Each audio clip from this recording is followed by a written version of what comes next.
Ladies and gentlemen, boys and girls, what is going on? This is the Club of the Man 1993 up here again for another review.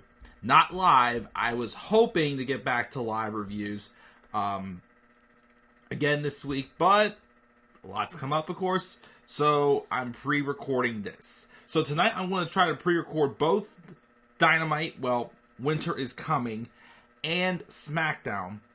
Tomorrow night before Raw, I am going to do a live retro review. So again, let's try for this week for live reviews to come back. But to save me some time, I'm pre-recording Dynamite and SmackDown tonight, and those of course will be uploaded. So let's talk about though AEW Dynamite. The Winter is Coming special. And of course, I usually try for these specials to make like a graphic, but didn't have time. So it's using the regular Dynamite graphic though. But this episode of Dynamite was live this past Wednesday, December 14th, 2022 in Dallas, Texas. We had a good built-up main event match, a winner-take-all match with MJF defending Triple B, as they like to call the AEW World Title. Still do not have a PNG image I can use to have to replace that, and of course Jamie Hayter still can't find a PNG image for her with her AEW Women's World Championship, but of course they will come. But MJF also defended his Dynamite Diamond Ring. We had the fourth match of the Best of 7 series with the Death Triangle and the Elite. Carry on my wayward sons. And a few other things happened too. I would say it was a good episode. Again, it definitely feels like the booking is kind of getting its footing again. I was a little disappointed though with how the main event ended though. I'll be honest there. But other than that, a pretty good show. Well, I'm sorry. Good. There was one other thing though that they again have teased and set up for that I didn't like, and I do not understand why they're obsessed with giving this guy TV time. Really, I do not get it. It kind of pisses me off a little bit. But we're going to roll in and talk about it, because I do want to record SmackDown also. So we'll talk about SmackDown, and then, like I said, tomorrow night before Raw, I will do a retro live review that I had mentioned doing recently. It'll be one of 2 retro live reviews actually I'm going to be doing this kind of week. So hopefully live reviews will be returning this week. I hope so. Just busy right now. But anyways, let's roll in and talk about Dynamite. Winter is Coming 2022. We had opened up with the fourth match of this Best of 4 series. Death Triangle versus the Elite. And again, it was yet another excellent match between these two teams. Of course, the Hammer again was involved in the match, and then it ended up having Death Triangle get the victory, 3-1. Afterwards, though, Kenny Omega says he is not thrilled about a 3-1 deficit, and he's not thrilled that they keep using the Hammer. And Kenny wants those to say, "Will we make the hammers legal?" And not just hammers, all weapons. The next match he wants it to be a no disqualification match. Bring the hammers. Let it be hammer time. Well, I don't think he really said that, but yes. Honestly, though, if you're going to want to keep the Best of 7 series interesting, you got to add in like stipulations. And a no disqualification match, so that way we use hammers. It's going to be a hammer time match. Then we're going to be hammering the other person down in the next match, which I believe is next week. I think it is match 5 in this series, which will probably lead to at least the Elite coming back and tying up the series at 3.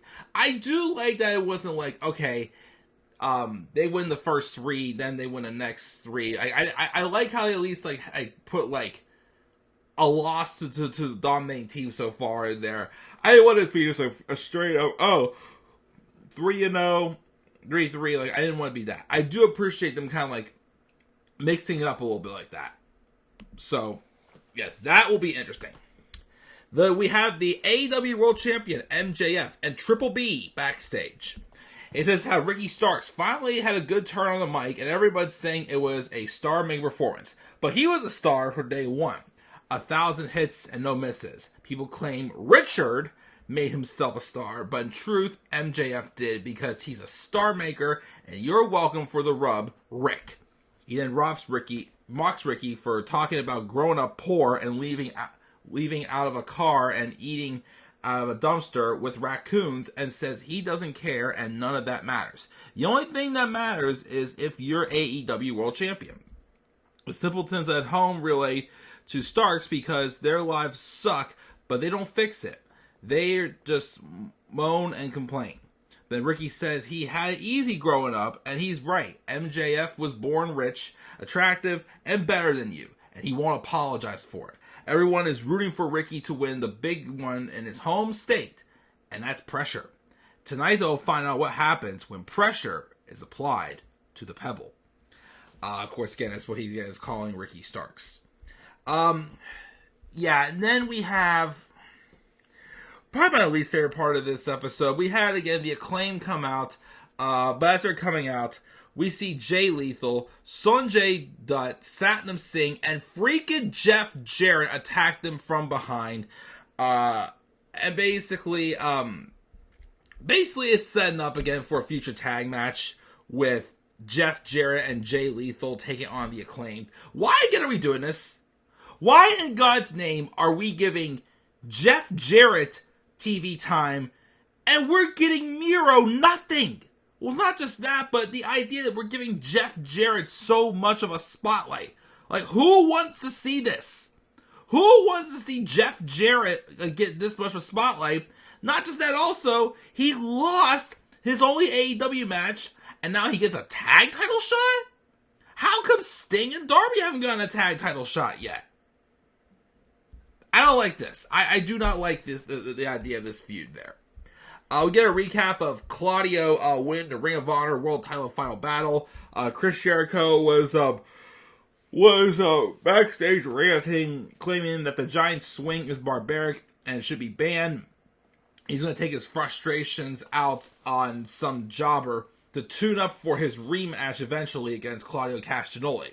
He then interrupts Daniel Garcia being asked about the Pure title and tells him he just needs a little more seasoning and he should shadow his elder, Sammy Guevara. So now Sammy and Daddy or Daddy, or whatever you want to call him, are the Lions now.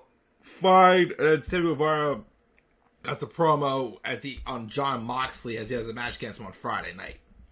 And then Jake Hager has to mention he likes his stupid purple hat.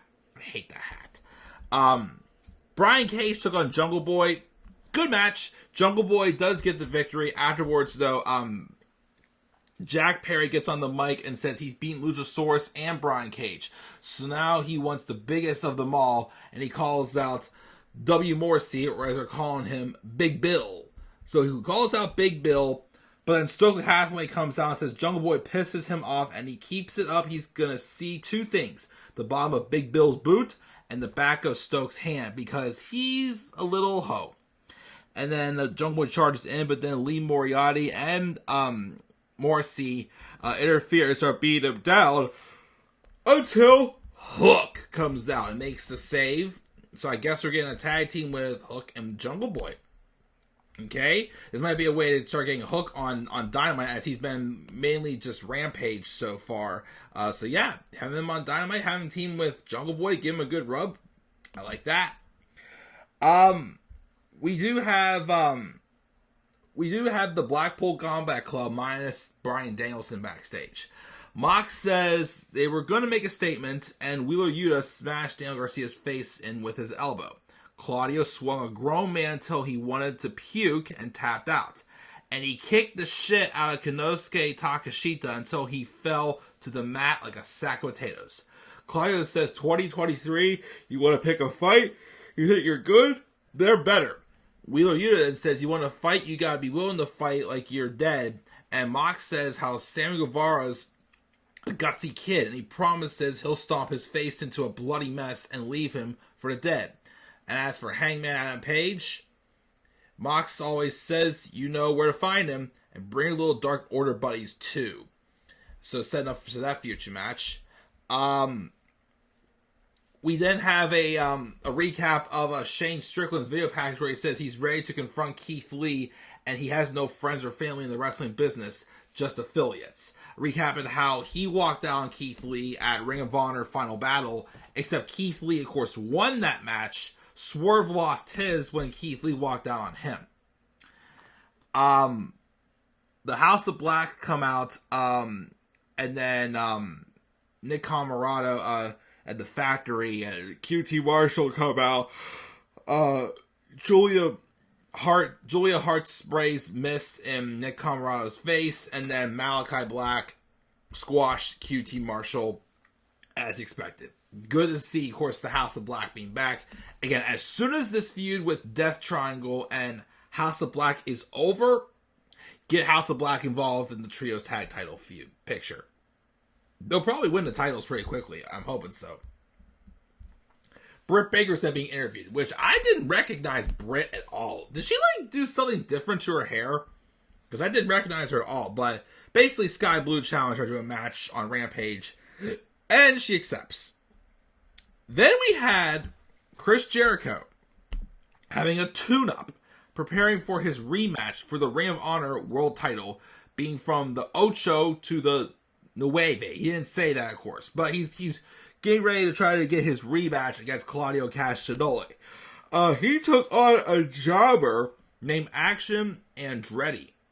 It was a solid match, but the shocker, though, was Action Andretti, a jobber, beat Chris Jericho clean. Very clean, too, with a shooting star press. And I'm like, holy smokes. He actually won that sucker. Yeah.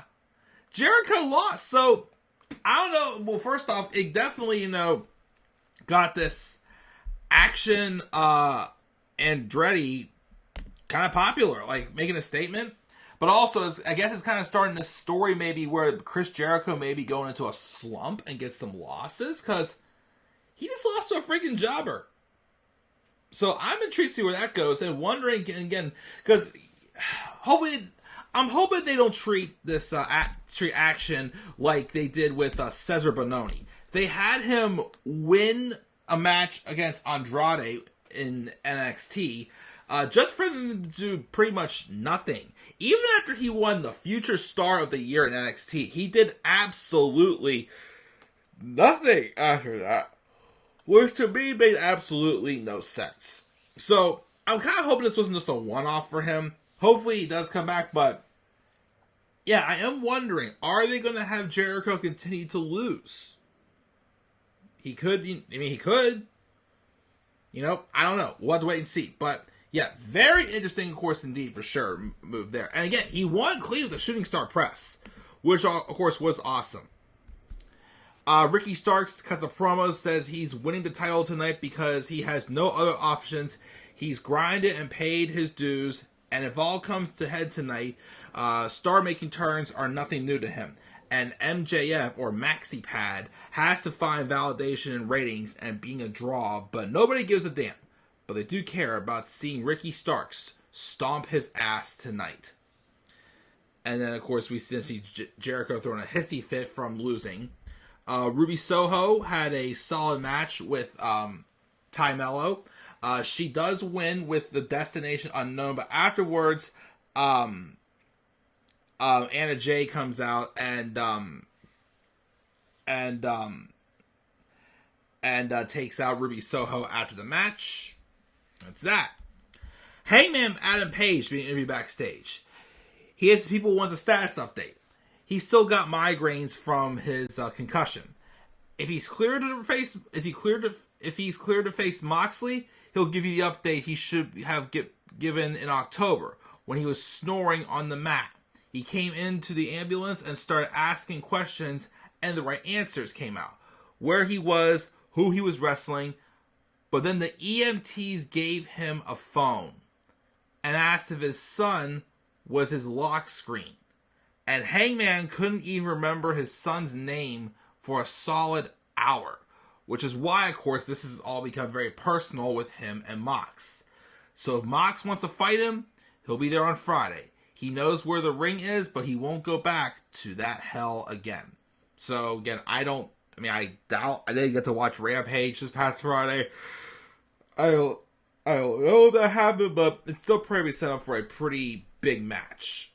Maybe I'm still hoping for a Revolution. I don't know how we're going to get there, though. So, maybe New Year's Smash? We'll see. Dustin Rhodes was backstage with the Best Friends, and the spooky boy, Danhausen, says they'll crush their opponents, Butcher, Blade, Kip Sabian, and Trent Seven, who answered the All-Atlantic Championship Open Challenge just last week. It was, I believe. So, it's good to see Trent for sure. We'll see what he does in AEW if he does stick around.